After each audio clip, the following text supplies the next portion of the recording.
जळगावातील नागरिकांचा मोठा आक्रोश, मतदानावर बहिष्काराचा दिला इशारा।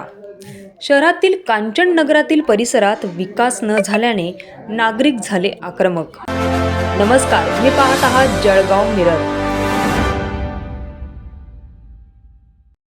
जळगाव शहरातील कांचन नगर परिसरात गेल्या अनेक दिवसांपासून विकास न झाल्याने आता थेट महानगरपालिकेच्या मतदानावर बहिष्कार टाकण्याचा इशारा कांचन नगरातील नागरिकांनी यावेळी दिला आहे। वारंवार प्रशासनाला निवेदन देऊन सुद्धा प्रशासनाने रस्त्याचे काम पूर्ण केले नाहीत, म्हणून आता थेट नागरिकांनी मतदानावर बहिष्कार घालण्याचा इशारा दिला आहे। जो हे नगरसेवक आमच्याकडे प्रचार करेल त्याला आम्ही या परिसरात विकास केला नाही म्हणून प्रचार करू देणार नाही, असा थेट पवित्रा या नागरिकांनी घेतला आहे।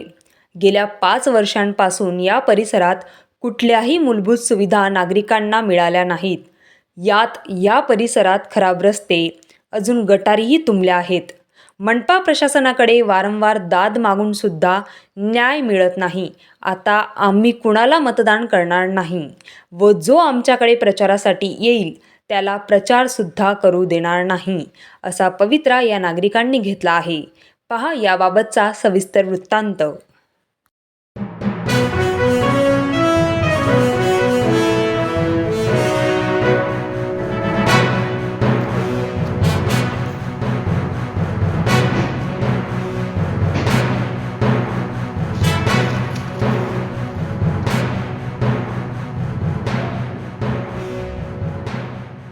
कांचन नगरातील जागृत गृह मंदिर परिसर जो आहे, या परिसरातील व कांचन नगरातील रोड हे गेल्या 2 वर्षापासून मंजूर आहेत।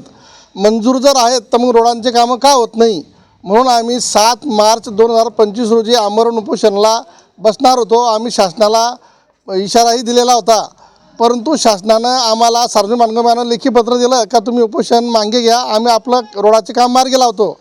परंतु त्यांना कामाला प्रारंभ केला, परंतु रोडाचे काम हे पूर्णपणे काही त्यांना केलेले नाहीत। जणू काही आमच्या वार्डात त्यांना प्रशासनानं फसवणूक केलेली आहे। आणि हा जो वार्ड आहे, हा वार्ड कामगार लोकांचा वार्ड आहे, मागास वर्गीय लोकांचा वार्ड आहे। आम्हाला खंत वाटते, आम्ही कामगारांना मागासवर्गीय असल्यामुळे आमच्यावर प्रशासन अन्याय तर करत नाही ना, अशी आमच्या मनात शंकाही उत्पन्न होते।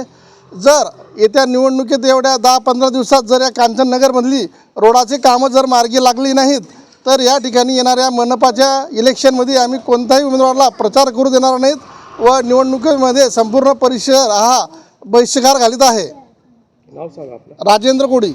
हो, कारण की आमच्या इथं आम्हाला सोयच नाही ना पुरेशी, त्याच्यामुळे आम्ही मतदानावर बहिष्कार टाकणार आहोत। कुठली कामं झाली नाही आपल्याकडे? आमच्या इथं गटरी झाल्या, पण त्या गटरीसारख्या व्यवस्थित नाही झाल्या आहे। ते नुसतं करून दिलेलं आहे त्यांनी काम म्हणून। ते रोड झालेली नाही आमच्या इथं व्यवस्थित, रोड झालेच नाही आहेत। आम्ही किती वर्ष झाले त्यांच्या मागे, किती वेळा आम्ही तिथं जाऊन येतो, ते हा सांगून देतात आणि नंतर ते येतच नाही आमच्याकडे रोड करायला। या फेरीला मग आम्ही एकदा जाऊन आलो, 2दा जाऊन, आता आम्ही जाणार नाही, आता त्यांनाही येऊ देणार नाही, आम्ही मतदानच करणार नाही। नाव सांगा आपलं। दीपाली महेंद्र सोनवणे कोडी। आम्ही पूर्णपणे विचार केलेला आहे। आता पूर्ण ह्या कांचननगरमध्ये जेवढे रहिवासी आहे तेवढे आम्ही मतदानाला विरोधी आहे। मतदान आम्ही करणार नाही आणि प्रचाराला सुद्धा कोणाला येऊ देणार नाही, कारण ते प्रचाराला येता, प्रचार करून जाता, मतदान काही करता आम्ही तर करतच नाही। कारण 25 वर्षापासून जर रोड नाही तर मतदान करून काहीच उपयोग नाही आमचावाला, त्याच्यामुळे आम्ही आताही करणार नाही। आणि जर आता नाहीच त्यांनी अजून हे केलं तर आम्ही उपोषणला बसू आणि आम्ही आहेर देणारच आहे साहेबांना।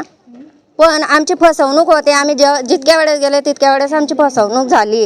मोठे दावे वादे केले की? मोठे दावे वादे तर केलेच त्यांनी, पण मग कारण काय आहे आम्हाला तेच समजत नाही आणि तेच कळत नाही, कोण लपलंय त्याच्या मागे, काय करायचं आता? बहिष्कार टाकणार? बहिष्कार तर टाकूच ना, तो निर्णय आमचा पक्का आहे। नाव सांगा आपलं। कविता रवींद्र कोडी।